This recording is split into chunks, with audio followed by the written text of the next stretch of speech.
কি পটল দা, এত ভালো সেজে গুজে কোথায় যাচ্ছ? দেখে তো মনে হচ্ছে শ্বশুর ঘর যাচ্ছ। তুই একদম ঠিক ধরেছু, আমি শ্বশুর ঘরই যাচ্ছি। আর জামাই ষষ্ঠী আছে না, শাশুড়ি নিমন্ত্রণ করেছে, জামাই ষষ্ঠী করতে যাচ্ছি। বাহ, যা কোটটা লাগিয়েছ না, দারুণ। বৌদি দেখে ফিদা হয়ে যাবে। এটা নিশ্চয়ই অনেক দাম, বলো। দামি না কম দামি তা আমি কি করে জানবো? আমি কি কোনো কিনেছি যে জানবো? এটা বিয়ার সময় শ্বশুর ঘর থেকে দিয়েছিল তাই পরছি, নাইলে আমাকে কোনোদিন দেখেছো এমনি পরতে?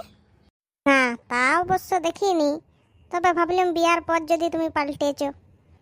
আমি পটল সেই পটলই আছি, পটল থেকে আর মূলো বেগুন হয়নি। তুমি যা বলো না। তবে প্রথমবার জামাই ষষ্ঠী করতে যাচ্ছি, আতিথ্যেও তার কোনো কম করিনি। তা কি কি নিয়েছো? মাছ, মিষ্টি, দই, আমার শাশুড়ির জন্য শাড়ি সব নিয়েছি। বাহ, তা কটা মিষ্টি নিলে? 5টা। আর কত দই নিলে? 50। আর কত বড় মাছ নিলে? মাছটা সে বেশ বড়ই নিয়েছি, বুঝলি। ওয়াদের ঘরের লোক হিসাবে মাছটা অনেক বড়ই হয়েছে। ওয়াদের ঘরে মোটে 5টা লোক, আর মাছটার ওজন 90 গ্রাম। আর তোমার শাশুড়ির জন্য কি শাড়ি নিলে, ঢাকায়? না না, আর বলিস না, দোকানে গেছি, কি হয়েছে জানোস, আমাকে দেখেই কাটা শাড়ি বার করে দিয়েছে। তা আমি বলি, এ বাবা, কাটা শাড়িগুলো আবার দেওয়া যায়? শাশুড়িকে প্রথমবার জামাই ষষ্ঠীতে শাড়ি দেবো, হ্যাঁ, কোনো আক্কেল জ্ঞান নেই। যে আমি বলি, কাটা শাড়ি লয়, রিপু শাড়ি দেখাও।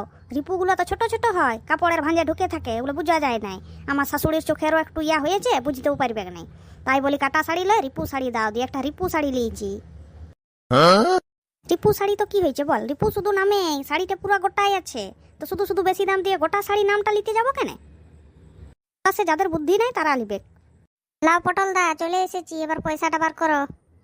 হ্যাঁ হ্যাঁ, বার করছি। দেখ, গল্প করতে করতে কখন যে পৌঁছে গেলাম বুঝতেই পারলাম না। তা তোর কত হয়েছে রে? কত আর, ওই তো তোমাকে আগেই বলেছি তো, 200 টাকা। এইলে।